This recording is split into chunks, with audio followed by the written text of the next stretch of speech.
Most people never achieve their goals because most people suffer from possibility blindness.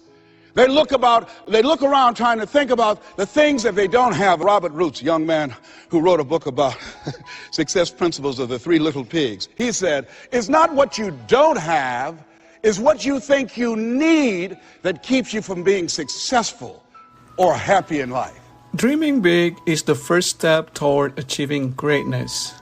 It's about expanding your visions and believing in your potential even when the odds seem to stack against you. I have faced many challenges in my life, and through my experience, I've learned that when your dreams are big enough, the odds don't matter. It's not what you don't have. See, I was focused on what I didn't have.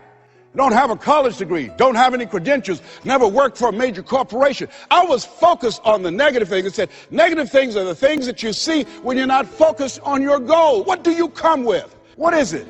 A friend of mine, Dexter Yeager, said, when the dream is big enough, the odds don't matter.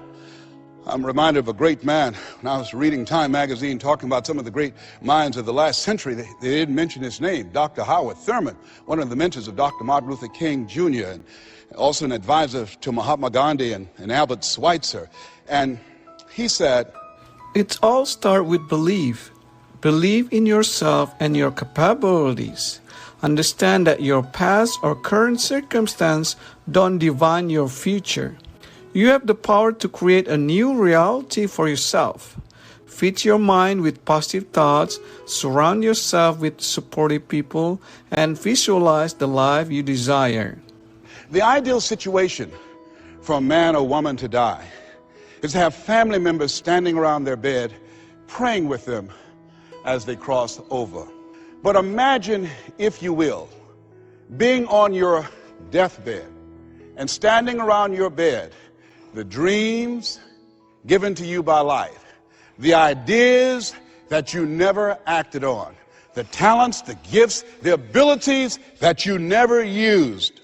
And there they are, standing around your bed, looking at you with large, angry eyes, saying, we came to you, and only you could have given us life.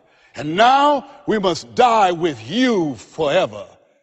And the question is, if you died this very moment, what will die with you? What dreams? What ideas? What talents? What leadership potential? What greatness that you showed up to bring, that you allowed fear or procrastination to hold you back? Perhaps that's why Henry David Thoreau wrote the words, oh God, to reach the point of death, only to realize that you've never lived, only to realize that you've never scraped the surface of your potential. Fear and skepticism are natural parts of the journey. Embrace them as opportunities for growth. Understand that failure is not the end, but a stepping stone towards success. Surround yourself with individuals who will uplift and encourage you, and remember that their doubts reflect their limitation, not yours. Stay focused on your dreams and use those doubts as fuel to prove them wrong. When you don't have a true appreciation and acceptance for who you are, and you allow yourself to be immobilized by fear, what happens in the process is that you begin to abuse yourself. You begin to sabotage your life, you begin to sabotage your dreams, you begin to unconsciously work against yourself. You become your own worst enemy. So what do you do about that? Well, you begin to realize that your dream and your gifts have so much meaning and so much value for you till your hunger for them will begin to push you past the fear. Your hunger to have them will give you a special drive.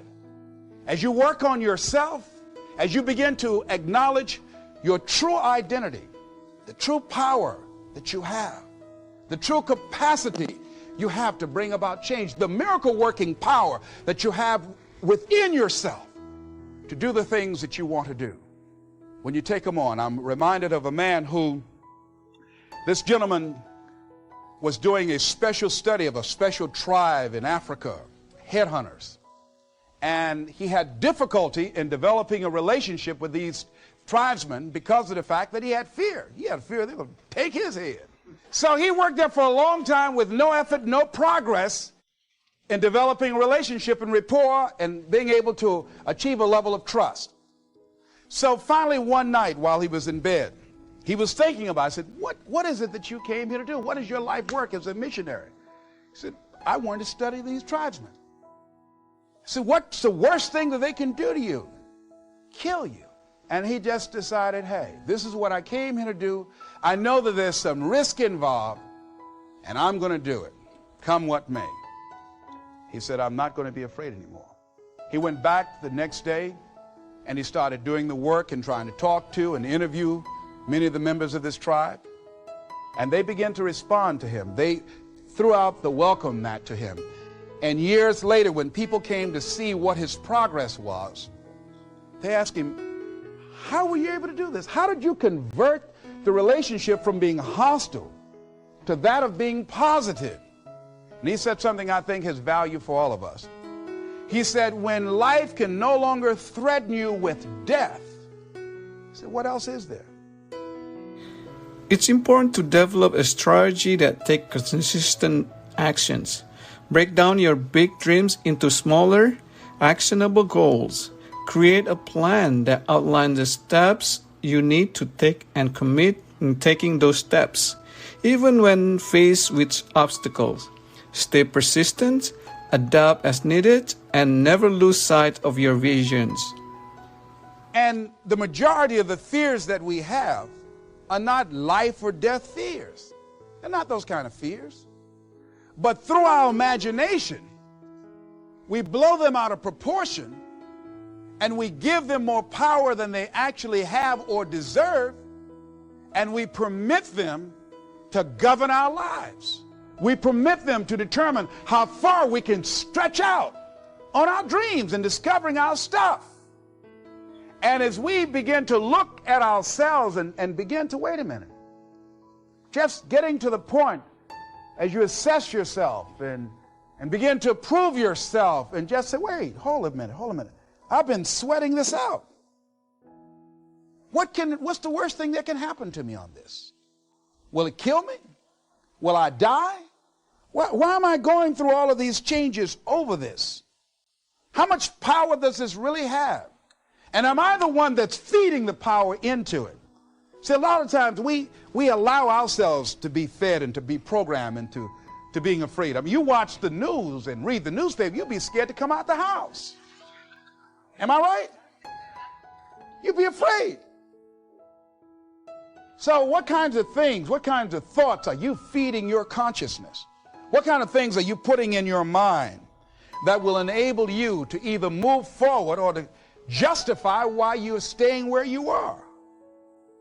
I remember when I ran for state representative in Columbus, Ohio. And I had a lot of people telling me, and you got to watch not only the conversation within, but the conversation without. Telling me, Les, you can't possibly win. You can't do that. And I went down to the legislature and I saw myself. I knew what I wanted. I saw myself in the chair. I pointed out the chair that I wanted. I used to go and sit up in the galleries and watch the legislative process. I used to go to the committee meetings and listen to legislation being introduced. I learned how to write legislation, how to amend legislation. I started thinking like a legislator, got up every day dressing, thinking like that, selling myself on it, seeing myself in the legislature. Mr. Speaker, I'm the gentleman from the 29th House District. I'd like to introduce a bill. I went in the legislature, walked around. I had the experience of it. And when I ran and won against overwhelming odds, they were shocked. I won the election even before it was held because I was living it in my mind. You want to see yourself beyond your circumstances. You got a challenge, see yourself beyond your challenge. See yourself with the challenge already resolved. And knowing that all is well, seeing yourself in control and in charge of your destiny, being healthy and happy. The next thing is, it is important in the area of motivating yourself, it's important to know why you're doing it. Because that mind will say, why bother? Why go through all this? This is too hard. No, throw in the towel. It's not worth it. Has it ever said that to you before? Here's how you can handle that. Here's how you override that. Write down 5 reasons why you deserve it. Why do you deserve what you want? Why you? Why do you deserve it? What meaning and value will it bring to your life? What's so different about you that you deserve your goal or this goal? And when you write down those 5 reasons, when you have some down moments, and you're going to have them, when that conversation starts talking to you, and it's going to talk to you, what you will do is you can pull that out. I want to remind everyone that your dreams are within your reach. Believe in yourself, set audacious goals, and take consistent actions. Embrace the challenges and setbacks as opportunities for growth. When your dreams are big enough and you have unwavering faith in yourself, the odds don't matter. Your persistence, determination, and resilience will carry you to unimaginable heights. Here are 2 quotes from Les Brown you should know. Shoot for the moon. Even if you miss, you'll land among the stars. Your life does not get better by chance. It is get better by change. This quote reflects Les Brown's inspired and motivated style, encourage individuals to aim high, take risks, and embrace change in order to achieve their dreams and reach their full potential. Please like, comment, and share. Thanks for watching.